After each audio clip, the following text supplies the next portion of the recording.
পালা বদলের পর থেকেই আত্মগোপন, অবশেষে হাতের সামনে পেয়ে ডিম বৃষ্টি বিজেপির।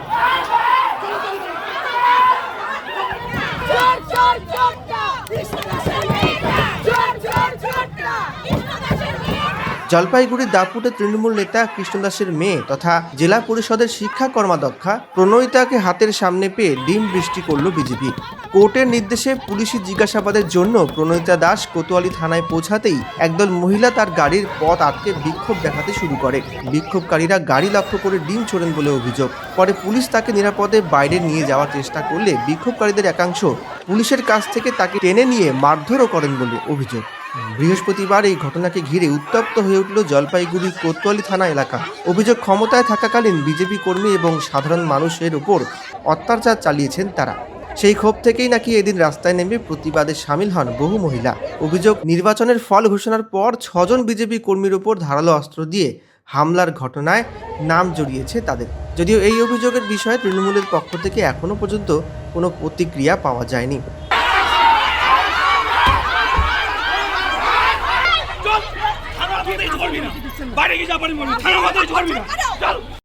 অনেক অত্যাচার করছে, অনেক অপমান করছে লোককে, তার প্রতিশোধের দিন আজকে আমাদের। আজকে কি জন্য থানায় এসেছেন আপনারা?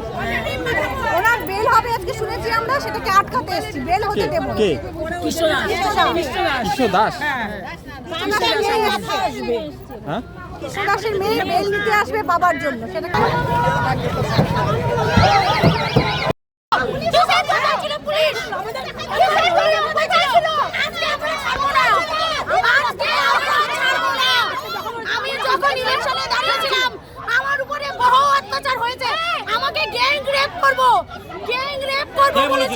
কৃষ্ণ দাসের লোকগুলো তোমাকে গ্যাং রেপ করবো, তোমার স্বামীকে মারা হবে, তোমার সন্তানকে তোলা হবে। তবুও আমি উঠাই নাই মনোরমা, তবুও আমি লড়েছি। আমরা বেরোতে দিব না।